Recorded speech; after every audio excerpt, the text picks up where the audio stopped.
കുട്ടിയില്ലേ, ഇവർക്ക് ഒരു 10 ലക്ഷം രൂപയോളം കടമുണ്ടായിരുന്നു. പക്ഷെ ആ കടമൊക്കെ തീർത്തിട്ടും ഉണ്ട്. പിന്നെ കുറെ സ്വർണം ബാങ്കിലുണ്ടായിരുന്നു, ആ സ്വർണങ്ങളൊക്കെ ഇവരെടുത്തു. പിന്നെ ഇവരച്ഛന് തന്നെ കുറച്ച് സ്വർണം ഇവർ വാങ്ങിക്കൊടുത്തു. ആ, പറഞ്ഞില്ലേ ഗൾഫിലാണ് അവരെ ചേട്ടനെന്ന്. ആ കുട്ടിയുടെ ചേട്ടൻ പഠിക്കാനാ പോയത്, അത് ലണ്ടനിൽ പഠിക്കാനാ പോയിരിക്കുന്നത്.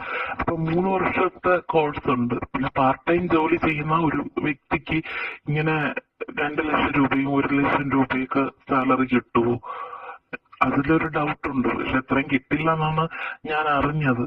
പക്ഷേ ഈ നന്നായിട്ട് ഇവര് ഈ കടയിൽ നിന്ന് തന്നെ ഒത്തിരി പൈസ എടുത്തിട്ടുണ്ട്.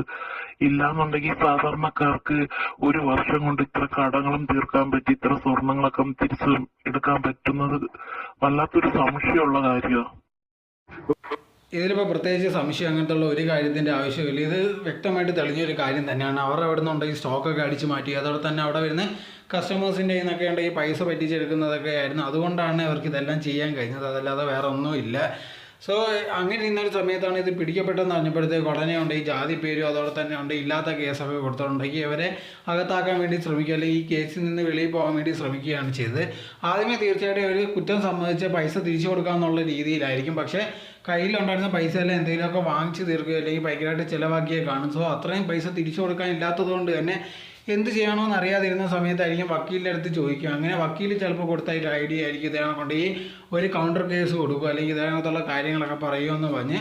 സോ കുറച്ച് നാളുണ്ടെങ്കിൽ ആൾക്കാരുണ്ടെങ്കിൽ ഇത് കേട്ട് വിശ്വസിച്ച് ദിയ കൃഷ്ണ ബാക്കിയുള്ളവരുണ്ടെങ്കിൽ ഭയങ്കരമായിട്ട് കുറ്റപ്പെടുത്തിയൊക്കെ ചെയ്യുന്നുണ്ടായിരുന്നു. പക്ഷേ സത്യം വെളിയിൽ വന്നപ്പോഴത്തേക്കുണ്ടെങ്കിൽ പിന്നെ അവർ വേറൊരു അടവായിട്ട് വരുന്നതാണ്. ദിയൊക്കെ പറഞ്ഞിട്ടാണ് ഞങ്ങളുടെ ഈ പൈസ എടുത്തിരുന്നതെന്നുള്ളൊരു രീതിയിലും അത് ടാക്സ് വെട്ടിക്കുന്ന രീതി എന്നൊക്കെ പറഞ്ഞ് വേറൊരു കേസുമായിട്ടും അല്ലെങ്കിൽ വേറൊരു രീതിയിൽ വരികയാണ് ചെയ്തത്. എന്നിട്ടും അതൊന്നും വർക്കായില്ല. സോ അവസാനം ഉണ്ടെങ്കിൽ ഇവർ ദിയ കൃഷ്ണയൊക്കെ ഉണ്ടെങ്കിൽ എല്ലാ തെളിവും കൊടുത്തപ്പോഴത്തേക്കുണ്ടെങ്കിൽ ഇവർ മുങ്ങുകയാണ് ചെയ്തത്.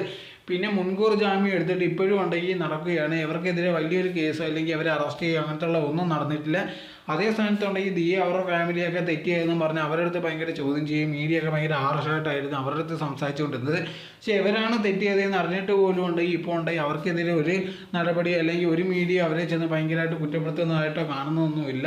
നോർമലായിട്ടാണ്. കാരണം ഭയങ്കര കുറച്ച് പബ്ലിസിറ്റി ആയിട്ടുള്ള ആൾക്കാരുണ്ടെങ്കിൽ ഏതെങ്കിലും ഒരു കേസ് അകപ്പെട്ട് കഴിഞ്ഞാൽ പിന്നെ ഉണ്ടെങ്കിൽ മീഡിയ ആയിക്കോട്ടെ പോലീസ് ആയിക്കോട്ടെ എല്ലാവരും ഉണ്ടെങ്കിൽ അവരെ ആയിരിക്കും ഭയങ്കരമായിട്ട് ടാർഗറ്റ് ചെയ്യുന്നത്. പിന്നെ സത്യം അവരുടെ ഭാഗത്താണെന്ന് തെളിഞ്ഞു കഴിഞ്ഞാൽ പിന്നെ അതിനെപ്പറ്റി വലിയൊരു ചർച്ച അങ്ങനത്തെ ഉള്ള ഒരു കാര്യങ്ങളോ ഉണ്ടാവത്തില്ല. അത് തന്നെയാണ് ഇവിടെ നടന്നിരിക്കുന്നത്.